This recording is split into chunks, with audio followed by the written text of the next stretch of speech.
Hey guys, everybody out there, gals, it's Alabama Deep. I'm coming back at you.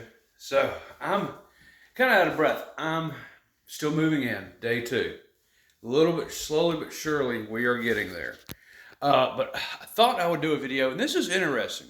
For those out there who are getting into watchmaking, those who are getting into watch collecting, how will you set up your rooms? Because if you're a watchmaker, you got to have a place or a bench to work at. Where in your house are you going to do that? And how can you do it on a budget? If you're like me, regardless of how many jobs I have, it is incredibly hard to pay my bills and have a hobby. Not to mention the time that you have working your second job, if you have one, or third, to be able to sit down and do something you want to do. So I'm going to help you do that on a budget, and we're going to start now. So we are actually moving into the house, and you can apply this to just about any situation that you want to work with. You are trying to move into a new place or set up a new room. You don't have a whole lot of money. What are your options to get your room together? Well, let's go over that. Like this entire house, I do everything on a budget. So you can go to yard sales, you can go to thrift stores, things like that. The best thing that I can tell you to possibly do, other than a thrift store, is an estate sale. Yes, absolutely an estate sale. Everything that we are looking at today came from an estate sale. The person passed away. Sometimes the family, if themselves not doing it, they will hire a company to do it for them, practice do it for them, and you go in and buy the deceased person's remaining stuff the family did not want. And that's exactly what I have done, balling on a budget, as I call it, for my new watch room and instruments that I need for watchmaking. So my wife loves baskets. Estate sale. All these baskets right here. I'll tell you the total price of everything at the end of this video, and stuff that's not here yet that will be here. So I got these baskets, picture frames sitting here. I got a gorgeous heavy mirror. This thing is extremely heavy. It probably cost a lot of money back in the day. I'm not exactly sure of its age, but it still fits in today's modern decorating practices. So coming down the hallway, I like a few things: Ralph Lauren, watchmaking, auto mechanics, etc. So when I was at the estate sale, I found this. Ralph Lauren, Polo, Horsey. I kind of like this. So this will fit in perfectly with my acquired taste. So I've got this picture frames on the wall coming down the hallway. This is the section of the house my wife has let me have control of. Yeah. I know, guys, we're kind of screwed, but happy spouse, happy house. So along here, I can imagine pictures of my watches and a this polo display or horseback riding display right here. Let's go into the watch room. That's looking a lot more like a watch room. I have my white coats hanging on a rack. Got the rack from Dollar General. You can find these at thrift stores too. Yeah, I know it's a little crooked. We'll fix it. And you can get these for less than $6. So that's what I have for my white coats. The TV, estate sale. We'll go over my instruments here and some other things. Of course, my clothes. We'll go over that in just a minute. This stuff has been sitting here after washing, making sure they would dry, not mold. About to put them up eventually. Estate sale. I can imagine each person's watch I work on will go into a slot with their name on it. So at any given time, I can pull that watch out and work on it. That's kind of what I thought about. Okay, coming up, and the piece de resistance. We have one of 3 bookcases. Now, this is part of an entertainment center. This is the end caps of one. I still have one more to go here and the main piece. What I'm going to probably do is take the other end piece, butt it up against here, and put the main piece right there so it'll fit proportionately. Okay? But this is absolutely gorgeous. This is very hardwood. Oh, God, it weighs a ton. And so far, I have a lot of my watches in here. These are not the ones I want to fully display. They're just here to be here for the move. We come on down, we have more watches, we have more cases. We come down, we have more cases and empty shelves right now, but they're fixing to be filled up. Okay, so we did very good on this.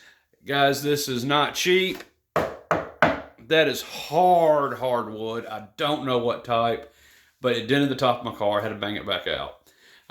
Incredibly hard to get it into the house, but I thought it was just perfect to host my watches for display when I'm not wearing them. Behind me, it seems like very classic. I like the color of the wood and the finish. It's in pretty darn good shape after I cleaned it up. And by cleaning up, folks, let me just tell you, you're going to have a lot of dirty rags. Okay, so estate sales, thrift stores, yard sales. You know what? I would not put it past myself to even look what people throw out on the side of the road at times, because when you see some stuff like that, it's not always garbage. It may be stuff that's garbage to them, but another man's trash is another man's treasure. That's always been my motto. That's why I go to secondhand stores or just look. Sometimes you'll see something that you'll just like, something that you can fix up, something that just needs to be cleaned, and it's still just as good as the day the person threw it out on the side of the road or owned it. They just didn't care for it and wanted something new, as we are a toss-away society today, and I totally hate that. So when it comes to your instruments that you want to have for your watch room, where are you going to get your instruments? Instruments can be very expensive. As I bring up one of my bags that must be unpacked tonight, timograph. We got other bits and pieces. This would be for setting hands. Like this. I mean, we have a whole bunch of goodies in here we have to get out and supply and set up, like an ultrasonic cleaner and everything else.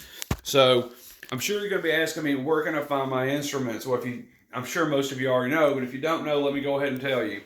I would go on Alibaba, Wish.com. I would avoid eBay. And let me tell you why I would avoid eBay.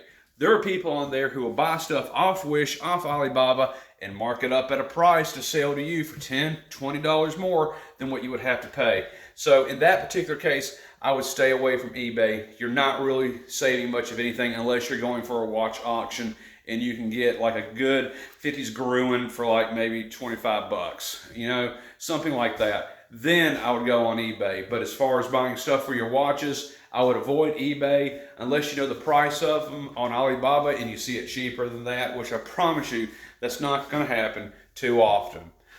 So guys, that is my video for tonight, balling on a budget, talking about your watch room, how to set up your watch room, where to get your supplies from, and suppliers out there that are probably the best, which is avoid eBay, Alibaba, Wish.com, but I'm going to say first go to Alibaba.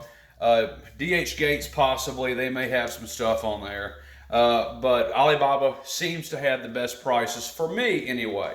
For those that don't mind paying a few dollars more, eBay and Wish are available. You can do things on payment on Wish, which if you have a pretty big purchase, then I would definitely use Wish for that. Just be careful with what you get at times off Wish. Sometimes it's good, sometimes it's bad. So I would be very careful with that. So, okay, guys and gals, this is Alabama Deep. I've got to get busy on this and unload the car. I got so much more stuff to bring in tonight and so much more stuff to get set up into my watch room.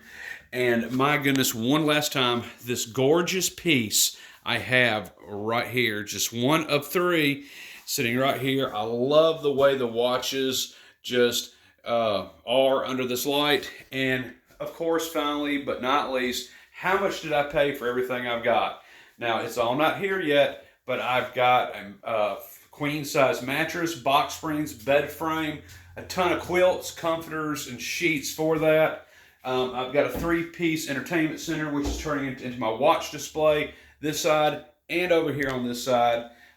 There's so much more. I've got to get chairs, rugs, everything else that is what was agreed upon by the seller of that estate. Keep in mind that entertainment center alone was probably over $1,000 10 years ago. I guarantee it. If not, it was at least 800. So I'm getting a really good deal. The mirror alone is probably worth 253. Just depends on where it came from, but I would estimate it that since it's so heavy and at that time in prices. All of that I mentioned: bed, furnishings, baskets, my entertainment center. I mean, picture frames, little knickknacks, pillows, everything. All of that was only $200, and that is something that I can work out with that seller in 2 payments, $100 each, because I couldn't do it all at one time, moving in with all the deposits I'm paying out. But a heck of a way to do it with my credit. So that is absolutely tremendously good to do. So guys, gals, thank you for watching. This is Balling on a Budget, getting into what you need to set up your watch room, your watch instruments, and how you can go about doing it without breaking the piggy bank. So thank you for watching. I'm going to get back to work. I will see y'all in the next video with the completed watch room. Bye-bye.